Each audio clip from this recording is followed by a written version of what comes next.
നമ്മൾ പ്രായമായ ആളുകൾക്ക് ഉണ്ടാവുന്നത് പോലെ തന്നെ കുട്ടികൾക്ക് ഈ ഗട്ട് ഹെൽത്ത് ഇഷ്യൂസ് ഉണ്ടാവാൻ ചാൻസ് ഉണ്ടോ?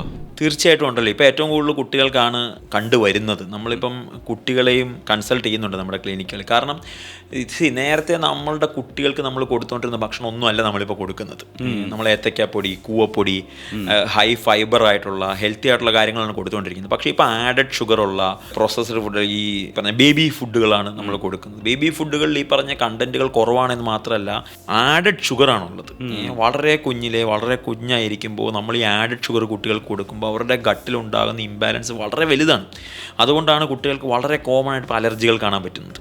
ഇപ്പോൾ നിങ്ങളൊരു കിൻഡർ ഗാർഡനിലോ അല്ലെങ്കിൽ ഒരു LKG UKG ഉള്ള സ്കൂളുകളിലോ അല്ലെങ്കിൽ LP ഉള്ള സ്കൂളുകളിലൊക്കെ പോയാൽ ആഴ്ചയിൽ ഒരു ദിവസം പല കുട്ടികൾക്കും ഇൻഫെക്ഷൻസ് ആണ്, അല്ലെങ്കിൽ അവർക്ക് ജലദോഷമാണ്, അവർക്ക് തുമ്മലാണ്, പനിയാണ്.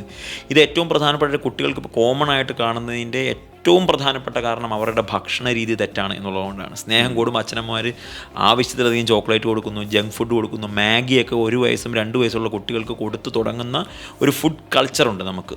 കുട്ടികൾക്ക് കൊടുക്കുന്ന ഫുഡ് കൾച്ചർ അത് വളരെ തെറ്റാണ്. അത് അവരുടെ ഗട്ട് ഹെൽത്ത് വീക്കാക്കുകയും അവരെ കൂടുതൽ, ഇപ്പോൾ ഏറ്റവും സിമ്പിളായിട്ട് നമുക്ക് പറയാൻ പറ്റും, അത് നിങ്ങളിപ്പോൾ ഒബ്സർവ് ചെയ്താൽ മതി. ഇപ്പോൾ നമ്മളുടെ ഈ വീഡിയോ കാണുന്നവരോ അല്ലെങ്കിൽ നമുക്കറിയാവുന്നവരൊക്കെ ഒബ്സർവ് ചെയ്താൽ എന്ത് പറ്റും, കുട്ടികൾക്ക് ഇൻഫെക്ഷൻസ് വളരെ കൂടുതലായിട്ട് കാണാൻ പറ്റും. അതെന്തുകൊണ്ടാണെന്ന് നോക്കിയാൽ, തിരിഞ്ഞു നോക്കിയാൽ അവരുടെ ഗട്ട് ഹെൽത്ത് പ്രോപ്പർ അല്ല എന്നുള്ളതാണ്. ഗട്ട് ഹെൽത്ത് ടേക്ക് കെയർ ചെയ്താൽ അവർക്ക് ഈ പറഞ്ഞ ഇൻഫെക്ഷൻസോ ഈ പറഞ്ഞ പ്രശ്നങ്ങളോ പെട്ടെന്ന് പിടികൂടാതെ അവരുടെ ഇമ്മ്യൂണിറ്റി നന്നായിട്ട് ബൂസ്റ്റ് ചെയ്യാൻ പറ്റും.